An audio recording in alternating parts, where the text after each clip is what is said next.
Hello friends, welcome to my YouTube channel AR resolution. आज की video में हम यूरिन एनालाइज टेस्ट के बारे में जानेंगे। यह एक बहुत ही महत्वपूर्ण टेस्ट है जो कि यूरिनरी ट्रैक्ट इन्फेक्शन को जांचने के लिए और किडनी इन्फेक्शन को जांचने के लिए कराया जाता है। तो सबसे पहले हम यह जान लेते हैं यूरिन एनालाइज टेस्ट क्या होता है। तो यूरिन एनालाइज टेस्ट आपका यूरिन का टेस्ट होता है जो कि डिटेक्ट करता है आपके यूरिनरी ट्रैक इन्फेक्शन और किडनी डिजीज़ को या फिर डायबिटीज़ को।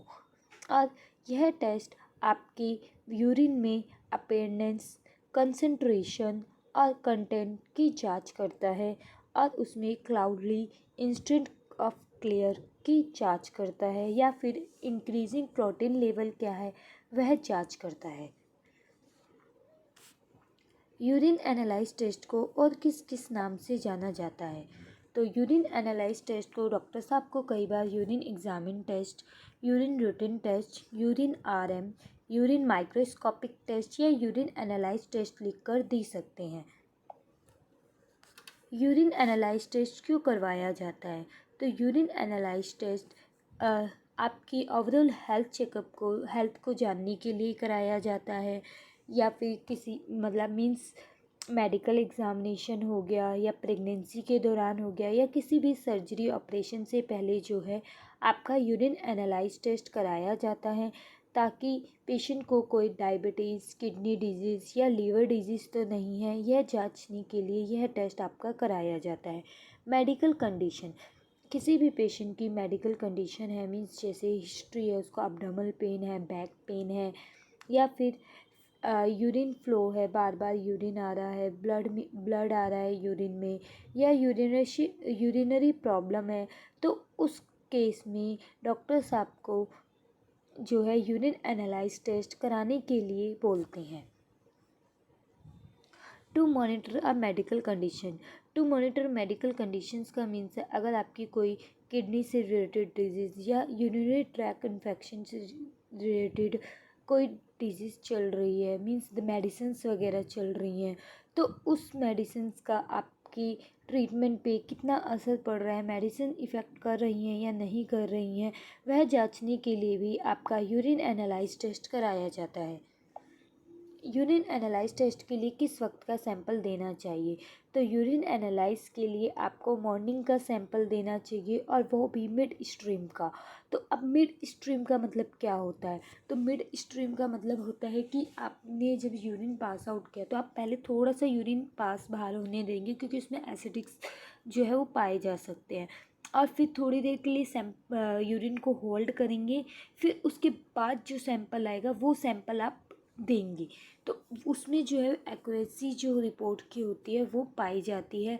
और यूरिन एनालाइज टेस्ट कराने जाने से पहले आप अगर कोई मेडिसिन ले रहे हैं, मेडिसिन हो गई, विटामिन्स की हो गई या सप्लीमेंट हो गए, तो आप एक बार अपने डॉक्टर से सलाह कर लें, उसके बाद ही वह मेडिसिन खाकर सैंपल दें। क्या क्या सावधानी बरतनी चाहिए इस टेस्ट को कराने से पहले? तो आपका जो यूरिन पार्ट होता है मीन्स जहाँ से यूरिन पास आउट होता है, मेल्स हो या फीमेल्स हो दोनों को ही अपने उस पार्ट को पहले प्रॉपरली क्लीन कर लेना चाहिए। उसके बाद जब आप यूरिन कलेक्ट करते हैं सैंपल, तो कंटेनर में आपको मिड स्ट्रीम टाइम का जो है सैंपल लेना चाहिए। मिड स्ट्रीम में पहले ही क्लियर कर चुकी हूँ, जो आपका यूरिन पास होने के बाद थोड़ा सा होल्ड करने के बाद जो सैंपल आता है वो सैंपल आपको कलेक्ट करना होता है और आपको एटलीस्ट 30 to 60 मिलीलीटर्स जो है कंटेनर में सैंपल जो है वो कलेक्ट करना चाहिए। और आपको जो है इस सैंपल को जो है 60 मिनट्स के अंदर जो है लैब में टेस्टिंग के लिए देना चाहिए। फिर इनकेस अगर आप सैंपल नहीं दे सकते हैं तो आप तब तक के लिए रेफ्रिजरेटर में जो है सैंपल को रख सकते हैं और फिर जब आप बाद में सैंपल को दे सकते हैं। अब मेन हमारा इस वीडियो को बनाने का पर्पस क्या है? तो जो यूरिन एनालाइज टेस्ट होता है उसमें 3 पैरामीटर्स होते हैं, मेनली फिजिकल, केमिकल और माइक्रोस्कोपिक एग्जामिनेशन। तो इस वीडियो में हम इन तीनों ही पैरामीटर्स के बारे में डिटेल से जानेंगे। जैसे कि फिजिकल एग्जामिनेशन के अंदर क्वांटिटी आता है, कलर आता है, अपीयरेंस आता है, रिएक्शन आता है, स्पेसिफिक ग्रेविटी आता है। तो इन सब के कम या ज़्यादा होने के या वैल्यू चेंज होने के क्या रीज़न हो सकते हैं वह हम इस वीडियो में डिटेल से जानेंगे। केमिकल एग्जामिनेशन में आपका जो है यूरिन शुगर एल्बुमिन चेक किया जाता है। वह मोस्टली टाइम आपका नील ही दिया जाता है रिपोर्ट में, बट इफ़ इनकेस ये प्रेजेंट है तो उसके क्या रीज़न है वो चेक किया जाता है। सेम माइक्रोस्कोपिक एग्जामिनेशन में आपके कास्ट क्रिस्टल्स और जो पस सेल्स एपिथेलियल सेल्स हैं वह चेक की जाती हैं। पस सेल्स और एपिथेटिक सेल्स की नॉर्मल वैल्यू जो है वो 0 से 3 हाई पावर फील्ड होती है। और सेम एपिथेटिक सेल भी आपकी 0 से 3 हाई पावर फील्ड जो है इसकी नॉर्मल वैल्यू होती है। बट इफ़ इनकेस ये ज़्यादा है, जैसे इस पेशेंट की ज़्यादा है 8 से 10 पस सेल है और हेपेटाइटिस सेल भी 13 to 20 है, तो इसके क्या रीजंस है वह सभी हम इस वीडियो में डिटेल से जानेंगे। तो सबसे पहले हम डिस्कस करते हैं यूरिन फिजिकल एग्जामिनेशन। तो यूरिन फिजिकल एग्जामिनेशन में आपका आता है वॉल्यूम, मीन्स पेशेंट को जो वॉल्यूम जो है यूरिन की वो जो एक दिन में पास आउट हो रहा है वह कितना लीटर होना चाहिए। तो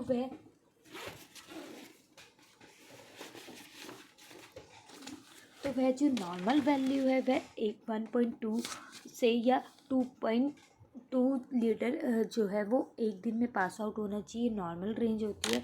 इफ़ इन केस पेशेंट को पॉलीरिया है, पॉलीरिया क्या होता है, अगर पेशेंट का यूरिन जो है 2000 मिलीलीटर से ज़्यादा हो रहा है एक दिन में, तो डैट मीन पेशेंट जो है वह बहुत ज़्यादा या तो पानी बहुत ज़्यादा पी रहा है, या फिर पेशेंट को डायबिटिक मिलिटस या फिर डायबिटिक इंसिपिडियस हो सकता है। डायबिटिक मिलिटस का मतलब होता है पेशेंट को जो है डायबिटिक्स हो सकता है, या इंसुलिन की कमी जो है मिलिटस, डायबिटिक मिलिटस इंसुलिन की कमी को भी बोला जाता है। तो डायबिटिक मिलिटस हो सकता है।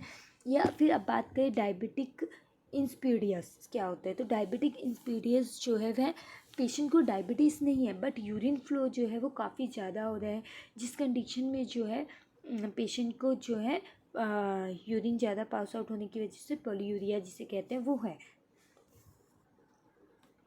फिर बात करें ओलिगुरिया की, तो ओलिगुरिया कंडीशन वो होती है जब पेशेंट को 500 ml से कम जो है पर डे जो है यूरिन पास आउट हो रहा है। तो उसका रीज़न हो सकता है डिहाइड्रेशन, मीन्स पेशेंट जो है वो काफ़ी कम पानी पी रहा हो या गर्मी ज़्यादा हो उस वजह से, शॉक, एक्यूरेट ग्लोमेरुलफिटिस या फिर रीनल फेलियर की वजह से जो है पेशेंट को यूरिन जो है वो कम पास आउट हो सकता है।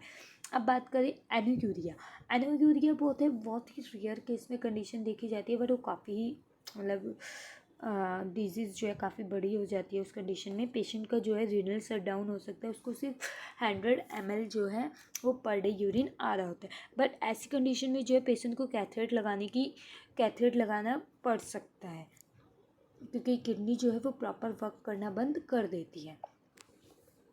अब बात करें फिजिकल एग्जामिनेशन के सेकंड पैरामीटर की, जो कि होता है कलर। तो अगर पेशेंट का नो कलर है, ट्रांसपेरेंट येलो है या पेल स्ट्रीम येलो कलर है, डैट मीन्स पेशेंट का जो यूरिन है वह नॉर्मल है। अगर डार्क कलर है डैट मीन्स पेशेंट जो है वो बहुत कम पानी पी रहा है। एम्बियर और हनी कलर का मतलब होता है पेशेंट जो है वह पानी जो है ज़्यादा नहीं पी रहा है जितना उसको पीना चाहिए, वह काफ़ी कम पानी पी रहा है। सिरप और ब्राउनली कलर जो होता है उसका मतलब होता है पेशेंट जो है वह उसको लीवर की डिजीज़ हो सकती है, या फिर डिहाइड्रेशन की वजह से भी जो है पेशेंट की जो यूरिन का कलर है वह सिरप और ब्राउन एली कलर का हो सकता है। पिंक और रेडिश कलर का मतलब होता है पेशेंट के यूरिन में जो है वो ब्लड आ रहा है, इस रीज़न से भी पेशेंट के यूरिन का कलर पिंक या रेडिश हो सकता है। पेशेंट को किडनी डिजीज़ है या यूरिनरी ट्रैक इन्फेक्शन है तो भी पेशेंट के यूरिन का कलर पिंक और रेडिश देखने को मिल सकता है। इसके अलावा ऑरेंज कलर भी पेशेंट के यूरिन का देखने को मिल सकता है, अगर पेशेंट को जो है पेशेंट को किडनी से रिलेटेड डिजीज़ है या लीवर से रिलेटेड डिजीज़ है या फिर बाइल डक्ट में कोई प्रॉब्लम है तो पेशेंट के यूरिन का कलर ऑरेंज देखने को मिल सकता है। अब बात करें ग्रीन कलर की या ब्लू कलर की, तो वो अगर किसी पेशेंट को जेनेटिक डिसीज़ है तो उस कंडीशन में जो है पेशेंट के यूरिन का कलर ग्रीन देखने को मिल सकता है। पर्पल कलर बहुत रेयर केस में ही पेशेंट्स का देखने को मिलता है। फॉर्मेनिंग एंड फीजिंग।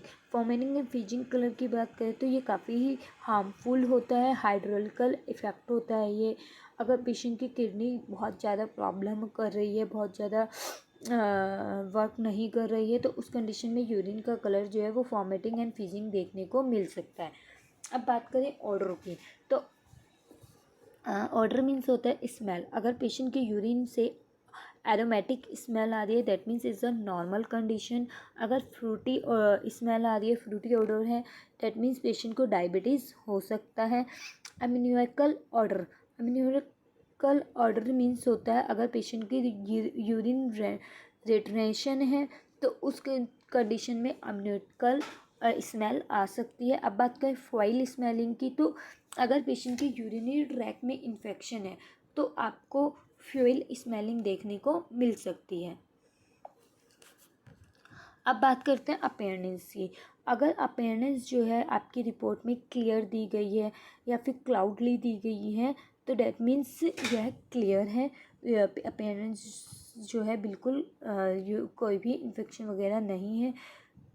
बट अगर पेशेंट की रिपोर्ट में टू बी दे दिया गया है, दैट मीन्स पेशेंट के यूरिन में बैक्टीरियल इन्फेक्शन है, या तो फिर हेपेटाइटिक सेल उसमें प्रेजेंट पाई जाएंगी या फिर वाइट ब्लड सेल्स जो है वह प्रेजेंट पाई जाएंगी। हैज़ी मतलब होता है अगर पेशेंट के यूरिन में मुकस देखा गया है, दैट मीन्स पेरेंट्स जो है वो मुकस आई हैं, दैट मीन्स हैज़ी की वजह से जो है यूरिन में अपीयरेंस में मुकस दिया गया। अगर स्मोकी अपीयरेंस जो है वो स्मोकी दी गई है, दैट मीन्स पेशेंट के यूरिन में जो है वो ब्लड आ रहा है। मिल्की कंडीशन मीन्स होता है अगर पेशेंट के यूरिन में काइली आ रहा है, दैट मीन्स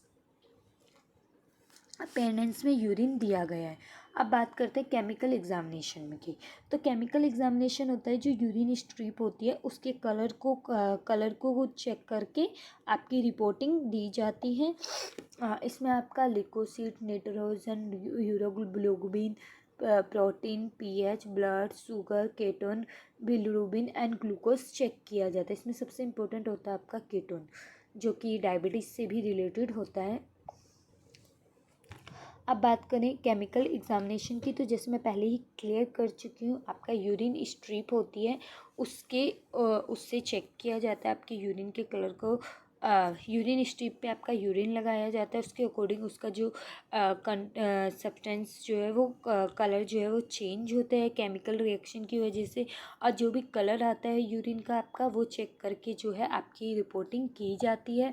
इसके अंदर आपका protein, glucose, ketone, bilirubin, red blood cells, specific gravity, यूरोग्लिकोमिन, न्यूट्रेट, पीएच, लिकोसिड्स और एस्कॉर्बिक एसिड चेक की जाती हैं। अब बात करते हैं ब्लड की। यूरिन में केमिकल एग्जामिनेशन में सबसे पहले ब्लड चेक किया जाता है, तो ब्लड में भी हम क्या चेक करते हैं, हीमोग्लोबिन और रेड ब्लड सेल्स दोनों अलग अलग होती हैं। रेड ब्लड सेल्स और हीमोग्लोबिन चेक किया जाता है कि पेशेंट की बॉडी में जो है यूरिन में जो है वो ब्लड तो नहीं आ रहा है, क्योंकि अगर पेशेंट को यूरिनरी इन्फेक्शन होता है या किडनी डिजीज़ होती है या उसके यूरिन में ब्लड आ रहा होता है, दैट उसके यूरिन का कलर जो है वो ऑरेंज या ग्रीन या डार्क ब्लू देखने को मिलता है। तो अब अगर पेशेंट के यूरिन में ओनली ब्लड आ रहा है तो उस कंडीशन को हेमेटूरिया कहा जाता है।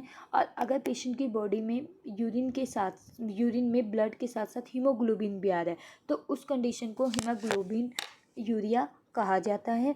और अगर पेशेंट के यूरिन में ब्लड आ रहा है तो उसके क्या क्या रीजंस हो सकते हैं। अगर पेशेंट को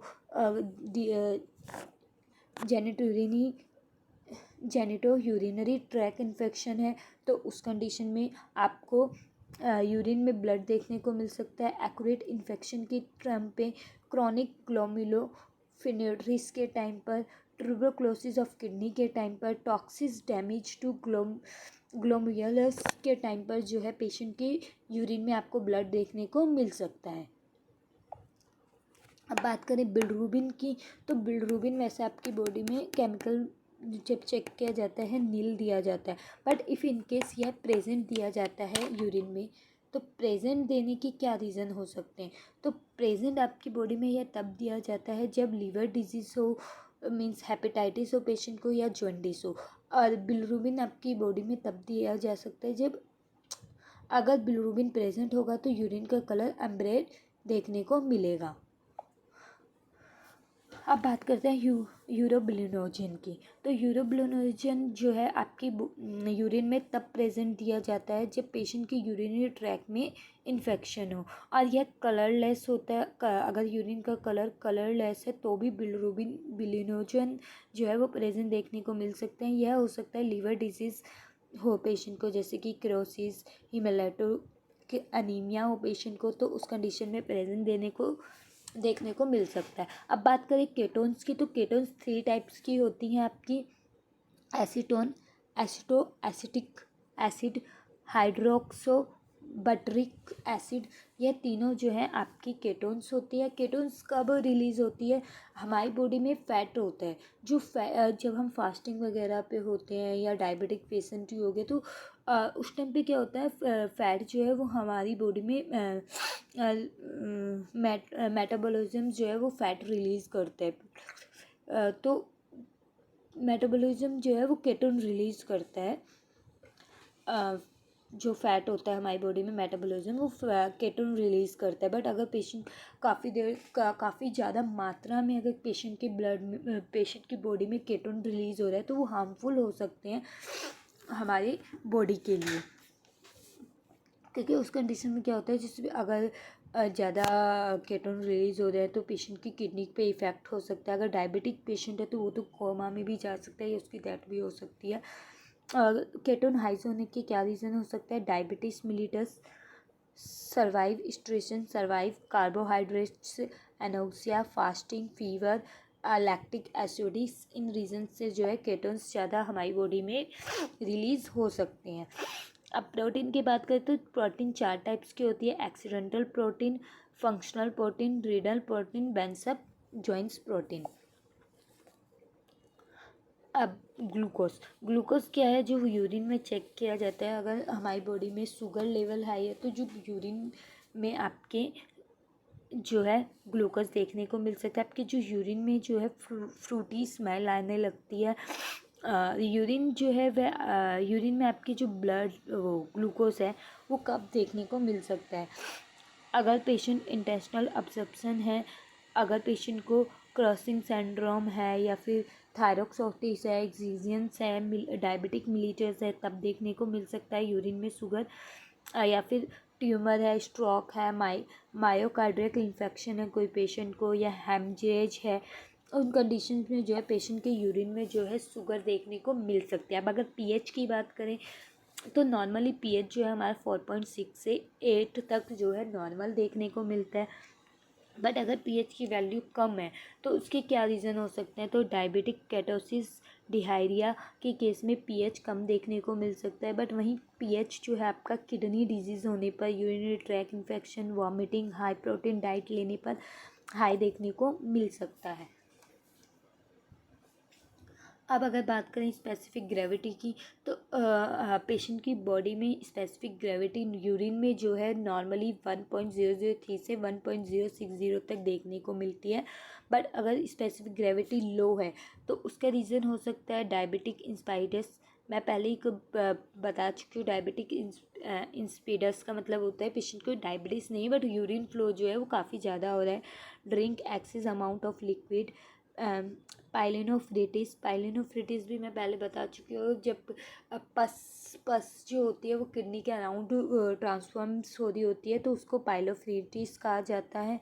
और अब बात करें अगर हाई स्पेसिफिक ग्रेविटी की, तो dehydration, diabetes mellitus, adrenal insufficiency pregnancy के केस में जो है वो आपके हाई देखने को मिल सकती है। अब बात करें लिकोसिड्स जो है वह पेशेंट की बॉडी में ज़्यादातर नील ही दी जाती है। बट अगर पेशेंट को यूरिनरी ट्रैक इन्फेक्शन है, प्यूरिया है, किडनी स्टोन है, एक्यूरेट इन्फ्लेमेशन, रीनल कैलकुलस है, तो उस केस में लिकोसिड जो है वो प्रेजेंट देखने को मिल सकती है।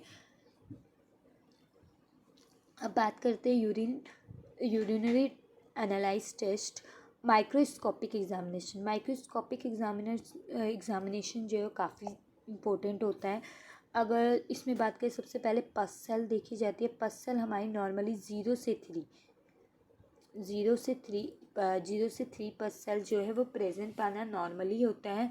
बट अगर इससे ज़्यादा है, डैट मीन पेशेंट की किडनी में इन्फेक्शन हो सकता है, यूरिनरी ट्रैक में इन्फेक्शन हो सकता है, फीवर, स्ट्रेस, डिहाइड्रेशन या यूरेथ्रा या ब्लैडर में इरिटेशन की वजह से भी जो है वो पस सेल्स यूरिन में प्रेजेंट देखने को मिल सकती हैं। अब बात करें रेड ब्लड सेल्स की, तो वो नॉर्मली एब्सेंस ही दी जाती हैं। But if in case present दी गई हैं वो, तो उसके रीज़न क्या हो सकते हैं? Kidney infection, urinary tract infection, bladder and kidney stone, enlarged prostate cancer, medication, kidney disease, sickle cell anaemia के केस में जो है आपकी यूरिन में रेड ब्लड सेल्स जो है वो प्रेजेंट देखने को मिल सकती हैं। अब बात करते हैं epithelial cells. Normally epithelial cells जो है वो आपकी यूरिन में 2 से 3% प्रेजेंट हाई पावर फील्ड में नॉर्मल होती है। फीमेल्स में 2 से 5 तक हाई पावर फील्ड जो है वो नॉर्मल होती है। बट इन केस ये हाई है तो उसके रीज़न क्या हो सकते हैं? Tubular damage, pyelonephritis, kidney transplant rejection. इन कंडीशन में जो है माइक्रोस्कोपिक एग्जामिनेशन में आपकी एपिथेलियल सेल्स बढ़ी हुई देखने को मिल सकती हैं। कास्ट जो है वो काफ़ी सारे टाइप्स की होती है। नॉर्मली ये एब्सेंस दी जाती है। इफ़ इन केस अगर कोई भी कास्ट पेशेंट की बॉडी में प्रेजेंट है तो उस कंडीशन में जो है कास्ट वाले कॉलम में जो है जौन सी भी कास्ट प्रेजेंट होती है वो डॉक्टर्स लैब टेक्नीशियंस जो होते हैं वो प्रेजेंट देते हैं। और यह जो है वो किडनी डिसऑर्डर होने पर जो है प्रेजेंट दी जाती है। अब बात करें कौन कौन से टाइप की कास्ट देखने को मिल सकती है, तो हाईलाइन कास्ट आप देख सकते हैं, ये हाईलाइन कास्ट है जो कि डिहाइड्रेशन, एक्सक्रेसिव ड्यूरेटिक्स मेडिकेशन के केस में जो है आपके बॉडी में प्रेजेंट दी जा सकती है।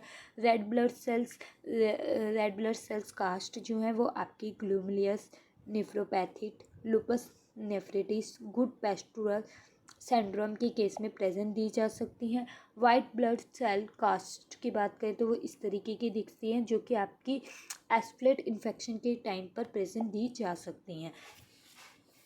मीन्स कास्ट के उसमें प्रेजेंट दी जा सकती है। ग्रैनुलर कास्ट जो है वो आपकी किडनी डिजीज़ को शो करती हैं जो कि इस तरीके से दिखती हैं। वैक्सिंग कास्ट, फैटी कास्ट आपकी लिपिड्स, अगर यूरिन में आपके लिपिड्स प्रेजेंट होता है या फिर नेफ्रोटिक सिंड्रोम्स की वजह से जो है फैटी कास्ट आपके प्रेजेंट दी जाती हैं। अब बात करें क्रिस्टल्स की, तो क्रिस्टल्स भी बहुत सारे टाइप्स की होती हैं जो हम इस वीडियो में डिस्कस करेंगे फिर से कि कौन कौन सी क्रिस्टल्स जो है वो यूरिन में प्रेजेंट दी जा सकती हैं। बट ये होती क्यों है? या जैसे कि uric acid crystal, calcium oxalate crystal, hippuric crystal, magnesium crystal, calcium carbonate crystal, bilirubin crystal या कैल्शियम फॉस्फोरस, ये इनमें से कोई भी क्रिस्टल प्रेजेंट हो सकती है यूरिन में, या एक से ज़्यादा क्रिस्टल भी यूरिन में प्रेजेंट हो सकती है। तो यूरिक एसिड क्रिस्टल इस तरीके की दिखती है जो कि बैरिल प्लेट लाइक डायमंड शेप की होती हैं और यह typical orange, brown, yellow colour की देखने को मिलती हैं। और इसके कॉजेज़ क्या क्या हो सकते हैं? गॉट, कीमोथेरेपी या ट्यूमर के केस में जो है यूरिक एसिड क्रिस्टल जो है वो प्रेजेंट देखने को मिल सकती है। अब बात करें कैल्शियम ऑक्सलेटेड क्रिस्टल की, तो वो इस तरीके की दिखती है, ये ड्रैम्बेल शेप की होती हैं और इसका कलरलेस जो होती हैं ये, और ये हेल्दी यूरिन में देखने को भी मिल सकती है। बट ये आपकी किडनी स्टोन को जो है वो प्रेजेंट करती हैं। हिप्यूरिक क्रिस्टल जो है आपकी येलो ब्राउन कलर की होती है और यह आपके जो क्लस्टर टुगेदर होता है उसकी तरह दिखती है, ये आप डायग्राम में देख सकते हैं। मैग्नीशियम अमीनो फॉस्फोरस क्रिस्टल जो है आपकी कलरलेस होती है, रेक्टेंगुलर प्रिज्म शेप की होती है, इस तरीके से दिखती है यूरिन में। कैल्शियम कार्बोनेट क्रिस्टल जो है वो लाइट ब्राउन कलर की दिखती है जो कि आपकी, अगर आप कोई सप्लीमेंट वगैरह ले रहे हैं तो उसकी वजह से जो है आपकी बॉडी में किडनी स्टोन वगैरह देखने को मिल सकता है, किडनी स्टोन वगैरह हो जाती है, तो ये इस तरीके की दिखाई देती हैं। अब उसके बाद आती है calcium phosphorus crystal. Calcium phosphorus crystal जो है वो स्टार लाइक और नीडल या प्लेटलेट की तरह जो है वो आपको दिखती है, आप इसमें देख सकते हैं। ये अपेयर करती है अल्कलाइन को। यूरिन में अगर अल्कलाइन प्रेजेंट है तो आपकी माइक्रोस्कोपिक एग्जामिनेशन में कैल्शियम फॉस्फोरिक क्रिस्टल देखने को मिल सकती है। ये हेल्दी यूरिन में भी मिलती हैं।